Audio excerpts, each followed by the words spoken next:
So, that Wonder Woman movie came out. I really did have a blast with you. I also met a lot of really great fans. Did you hear about this? Okay, I'm gonna cut right to the chase because I have a lot of things to say about this movie and I've seen it twice now. I wanted to see it again to sort of cement my opinions before I made this video, but just to preface this, I liked Wonder Woman a lot. The action is for the most part fun, the music is good, the actors are just fantastic, and their chemistry is off the charts. And I enjoyed the fact that the movie has a message and some themes, and yet it's not pretentious either. It's a very classy movie. The plot isn't anything special, and we'll get to that, but it just handles the superhero origin story in a very enjoyable and classic and competent way. It's not revolutionary, and it doesn't really break any new ground at all, but for what it is, Wonder Woman is pretty good. I kind of predicted that, actually. The more I see of it, I go, this is going to be a very basic origin story, and I don't see how you could mess that up, right? Yeah. Like, I'm like, this, the more and more I see of this, it looks pretty easy to get right, Yeah, you know? definitely. Which is good because it might be good, but bad because it's not going to take any risks, it looks like. But, you know.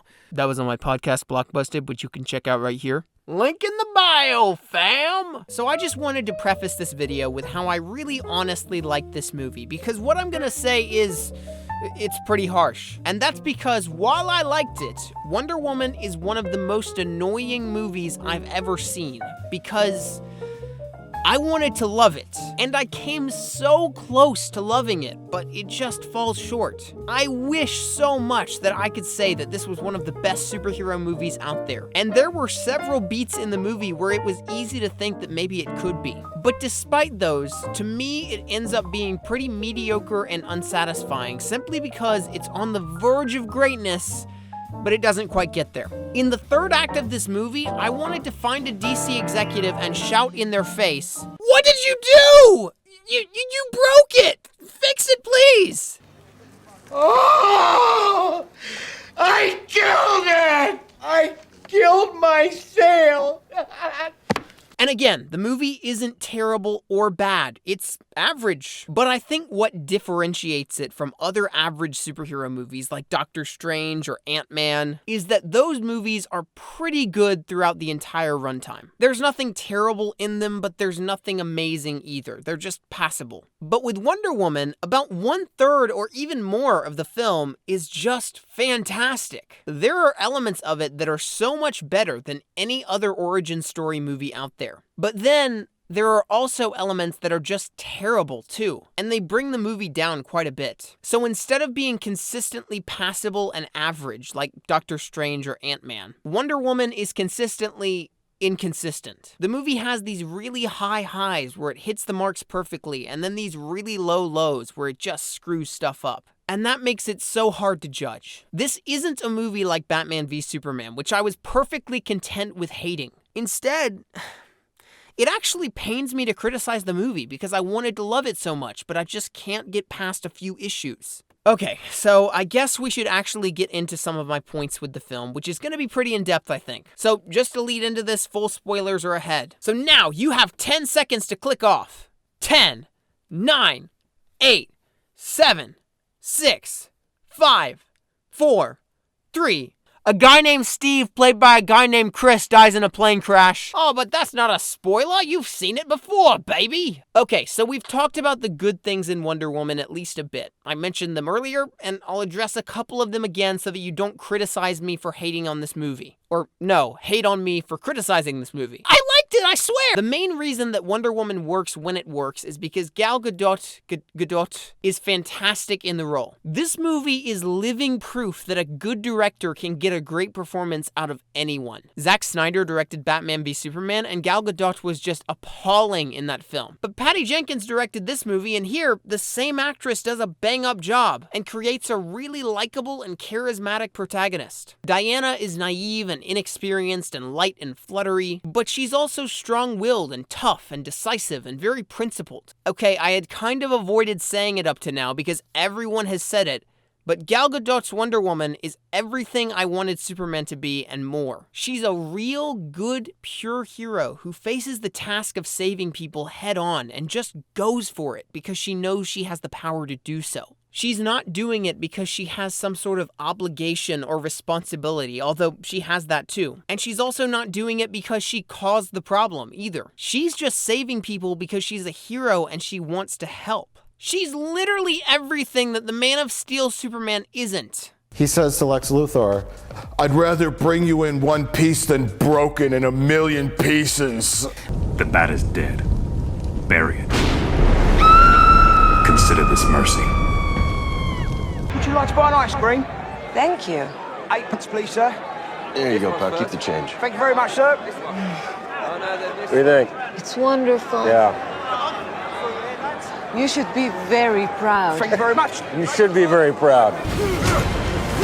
You think you can threaten my mother? There's not a cynical bone in her body. There's nothing about her that's vengeful or hateful or dysfunctional, and I love that. But yet, at the same time, the great thing about Diana's character is that she's not a Mary Sue either. She's not perfect all the time. While she's definitely a beautiful and pure heroine with good intentions, she's also incredibly naive and inexperienced, and she learns along the way that maybe the world isn't simple as she thought it was. Effectively, for the first 2/3 of the film, Diana is really believing a lie that she can stop all war and evil by killing one god. But in the final act, she realizes that this wasn't true, and I like that the film kind of had the guts to have a protagonist with such a fatal flaw that she has to overcome. What makes this film stand out from the other 3 DC movies is that it's not preoccupied with convoluted plot nonsense, like the Codex and the DNA of Krypton and how the Kryptonian race must survive by any means necessary, using a giant world engine to terraform the planet's surface and the core. There also aren't any stupid, heavy-handed monologues about gods and monsters and the media either. They don't shoehorn in a sequence where we see the burden of heroism on Wonder Woman and the toll it takes on her humanity. Instead, they just focus on telling a classy story about this girl,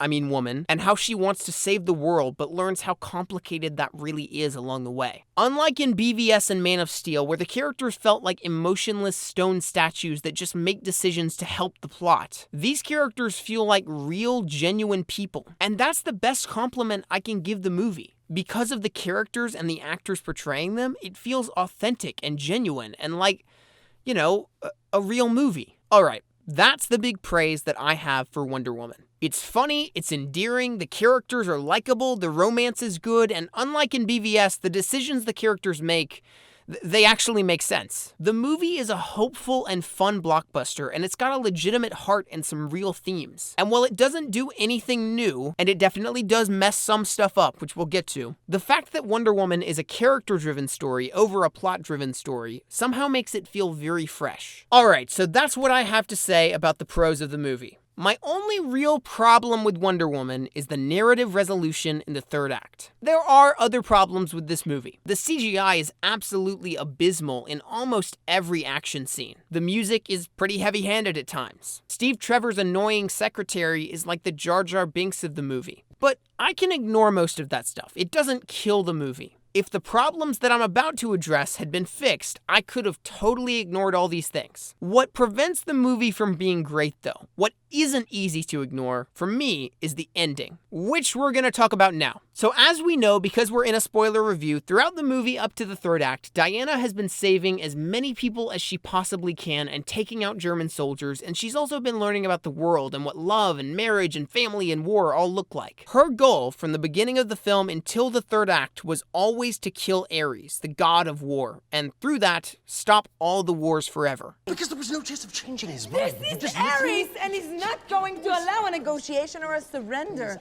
The millions of people you talked about, they will die. We are going anyway. So basically, Diana's philosophy and her belief on the matter was that Ares is the main root cause of all the evil and war and violence in the world. He's the problem. He's controlling everyone. And if you take him out of the equation, humans are all perfectly good and loving and peaceful and pure creatures, and everything will be sunshine and rainbows, baby. Now, Steve Trevor, like us, the audience, knows that this isn't quite true. He knows that humans are more complicated than that, and stopping one bad guy isn't going to end all evil in the world forever. We've got the Justice League movie to look forward to, remember? As a pro, this whole dilemma between Steve's point of view and Diana's point of view is pretty beautiful. We have 2 characters, one with a very simple, black and white, naive view of humanity, and one with a very complex and gray gray view of humanity, and we get to watch their two ideals butt heads in a really interesting way. We as the audience know that Steve Trevor is, for the most part, right. Things are complicated, but also, we like Diana a lot. We like her optimism and purity, and even though it's simplistic and naive, we, like Steve, kinda wanna believe what she's saying. And that is brilliant writing. Well, it is up until a point. So anyway, Wonder Woman decides that this evil General McMean guy face named Ludendorff has to be Ares. Because he's just a real mean bully, right? And after he gasses an entire village and kills everyone like a big meanie head, she tracks him down, ready to take him out and end all of this war and evil once and for all, baby! After beating Ludendorff to a bloody pulp and shoving a sword through his chest... Is anyone else going to talk about how brutal that was? Diana looks around the base and sees that everything's still going pretty much the same, dude. The war hasn't ended. Her attempt did nothing. So Steve Trevor runs up to the tower and they have this great conversation where he tells her again how even if Ludendorff was Ares, or if he wasn't, it doesn't matter, killing one person isn't going to stop the war. Because with or without a god of war, humans will fight amongst themselves no matter what. They're complicated that way. When I was in the theater, for a second, I thought that this was the resolution. Could it be? Was this movie going to take a risk and actually not have a giant CGI monster battle at the end? Maybe Ares wasn't even real at all. Maybe he was a concept. Maybe to fight Ares, Wonder Woman would just have to fight war in general. Maybe this movie was gonna do something more philosophical and smart than a giant punch battle. Or maybe not. Yeah, so it turns out that Ares was a real person all along, and Diana just had the wrong guy, I guess. Just when you thought the movie was gonna do something smart and avoid a big CGI action sequence, it goes for it anyway. So apparently, little did Diana know, it wasn't General Meanie Head Ludendorff that was Ares. It was Professor Lupin all along. What a twist! What a strange and random turn of events this is. And here, I think the screenwriters wanted this to be a clever sort of gotcha moment, like, we totally fooled you into thinking Ares was one guy, but he was totally a different guy the whole time. But the thing is, there's nothing clever about this. It thinks it's a good twist, but it's really not. Okay, a good twist in my mind is one that was set up ahead of time, but you didn't quite notice those setups or you ignored them because your attention was directed somewhere else. So then, when the big reveal or twist or turn of events is made obvious, you go, oh, that makes more sense now. And all the pieces line up and it really blows your mind. Think about a great example of a twist in film. Let's use Shyamalan's The Sixth Sense. When you're watching that movie for the first time, you don't pay a lot of attention to the fact that Bruce Willis isn't talking to anyone except the boy, or that he doesn't open doors, or that he's wearing the same clothes every day, or any of that stuff. But when the twist is revealed, you go, all right, that makes sense now. How did I not realize that? This twist, where Ares was one guy, but then he turned out to be another guy, it's nothing like that. In Shyamalan's movie, the twist that Bruce Willis was a ghost all along makes the rest of the film make more sense. But here, the twist that Ares was actually Professor Lupin all along makes the rest of the film make less sense. First of all, Lupin, or Sir Patrick, or whatever his name is, never did anything throughout the movie that in retrospect seemed like an Ares thing to do. In fact, he was a pretty nice guy most of the time, and he even advocated for peace. So it really doesn't make sense that he would have been Ares all along. There aren't like signs of that. But that's a small problem. The bigger problem is that General Meanie Head Ludendorff had all of the signs of being Ares, and then for no reason, he wasn't. Ludendorff was taking all these pills that made him glow really bright and have super strength. He was actively doing things that propelled the war forward to create chaos. And when Diana danced with him, he had an extensive knowledge of the Greek gods and even argued with her about the personality of Ares himself, telling her, you know nothing of the gods, or whatever. It would make perfect sense for Ludendorff to be Ares. In fact, it would make more sense for him to be Ares than for Lupin to be him. So you can't tell me that, oh wait, Ares wasn't that guy, it was a totally different guy, and then expect me to think that that's a clever twist, because it's not. It's completely out of left field and it wasn't set up ahead of time in any way at all. A good twist makes things less confusing, but this one makes them more confusing. So that's one problem with the third act of this movie, boys and girls, but just you wait, because things get worse from here. So basically, as this scene plays out, the real Ares kind of taunts Wonder Woman for a bit, and then he reveals that she was the weapon all along, not the God-Killer sword she had with her. So, okay, cool, I guess. But, like, why did Diana's mother not tell her that she was the weapon before she left? Wouldn't that information have been pretty helpful here so that she wasn't wasting her time? Whatever. So here's where the final act gets confusing and annoying. Ares tells Wonder Woman that he does not control the humans or cause the wars. They do that themselves, and that's why they need to be destroyed. And then we get the obligatory "join me and we'll destroy them together" line, accompanied by the other obligatory "resisting me is futile, give up, Diana." So basically, after all of this, Ares and Wonder Woman have a big, long CGI fight, and there's a lot of overdone green screen and explosions, and Ares looks like a video game character, and they do all the cliche things where metal shards are flying in the air and both characters blast beams of lightning and they punch each other through walls and rip up the ground. Dude, it's radical, man. And yes, I'm using clips of the Doomsday fight from BVS because it's literally the exact same one. Then we finally get to a scene of temptation where Ares tells Wonder Woman to kill the Dr. Poison character because that's what she deserves, man. And then, after much deliberation, Wonder Woman goes, "No, I refuse to kill her because love." Wait, hang on. Really? This is your breaking point? You've been perfectly okay with killing countless German soldiers throughout the entirety of the film up to this point. And now when you're given the opportunity to kill the worst one in the bunch, you say, "Oh no, but killing is wrong and we should love people instead of giving them what they deserve." What? And then you let her get away? Really? Okay. Interesting choice. But here's where the third act gets to the height of infuriating. As the battle comes to an end, Wonder Woman uses all of her powers and absorbs Ares' energy, I guess. And then she shoots a big beam of lightning back at him and destroys him forever, which is kind of generic, but I'll let that slide. But so to clarify, at this point in the film, here's what we know, I think. In this movie Wonder Woman, we've had 3 ideologies on where war comes from. According to Diana at the beginning, war comes from Ares and Ares alone. He starts all the wars, and humans are good people when they're not under his control. Take Ares out of the equation by killing him, and everything will be perfect again. That's Diana's worldview. But we also have the view of Ares himself to deal with. According to Ares, he doesn't make the wars happen at all. Instead, humans are all just terrible, sucky people who will start wars whether he's there or not, and they all deserve to die. So basically, Diana thinks humans are awesome and Ares starts the wars, and Ares thinks that humans are terrible and they start the wars. However, there's a third ideology here, and that's from Steve Trevor, who really brings the happy medium of the two of them. His perspective is that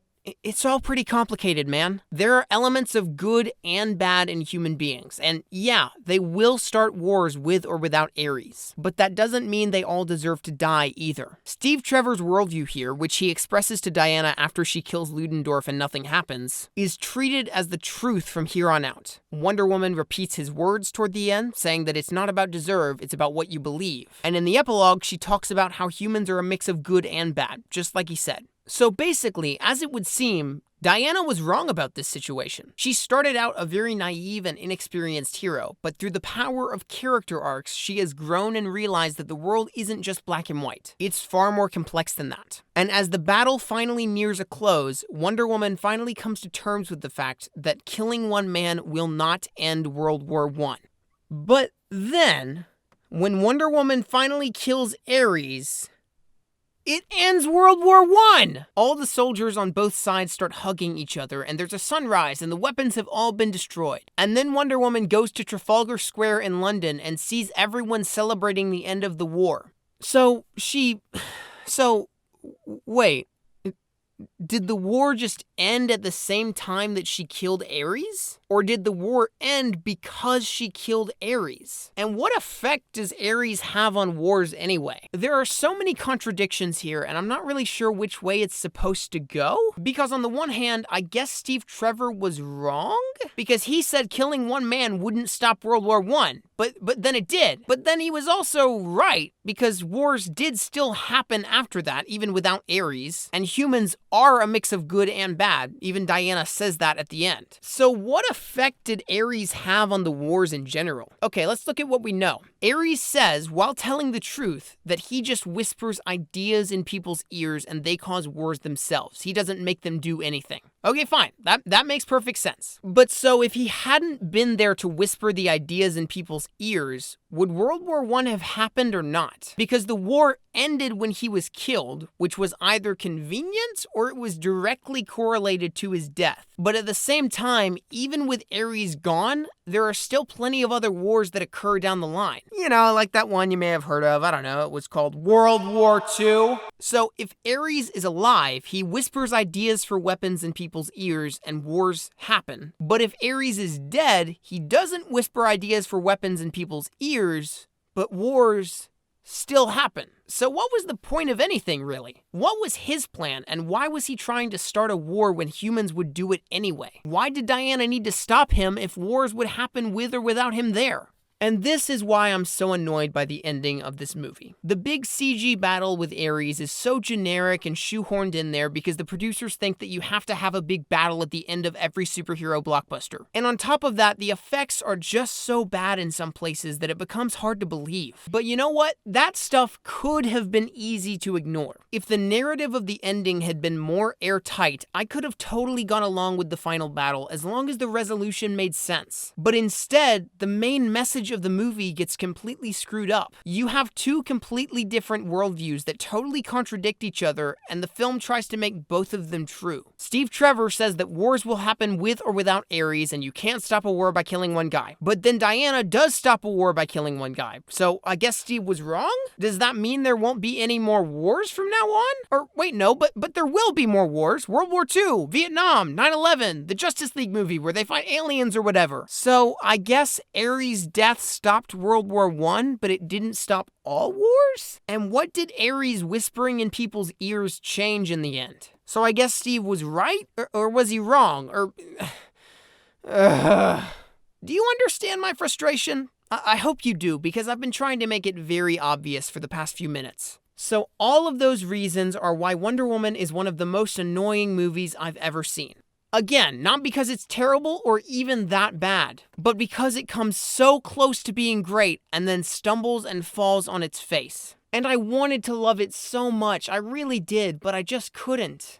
I'm pretty much done rambling. If I had to rate Wonder Woman, I'd give it maybe like a 6.7 or a 6.8 out of 10 or something like that. I don't know. I don't really do arbitrary ratings that well on this channel these days. There were moments in this movie where I thought it might be one of the best superhero movies out there, like an 8.5 out of 10. But then they just had to go and break it, and I don't see why they couldn't have let the movie end on a smaller scale note instead of a big CGI battle that contradicts the main thematic of the film. Also, really? You're gonna tell me that only love can save the world when you just brutally murdered your half-brother with a beam of lightning? How did that behavior correlate to love saving the world? Wouldn't a more apt metaphor have been you sacrificing yourself or something like that? Or giving up your life to save the world? That's more loving, I feel. Ugh, anyway, I'm sorry. I'm sorry. I'm really sorry, because I know so many of you like this. Again, I like the movie. It's just that this final battle really pushes my buttons, and I had to get it out. So, what did you think of Wonder Woman? You probably liked it, I'm guessing. Most people seem to be liking it a lot, including all of Hollywood, who's promoting the heck out of this for some reason. Oh, the reason is feminism, just to be clear. Anyway, leave your thoughts in the comments below, and I'll be sure to read any interpretations of the ending that make it better somehow. Hey, maybe I'm just misinterpreting this. If you'd like to follow me on Twitter and see all the nonsense that I post, you can do so at @BlockbustedPod. And be sure to support this show, if you've got the moolah, on Patreon at the link in the description. Alright, thanks for watching, guys. Let me know what you thought about the movie, and I will see you in the next video. Bye.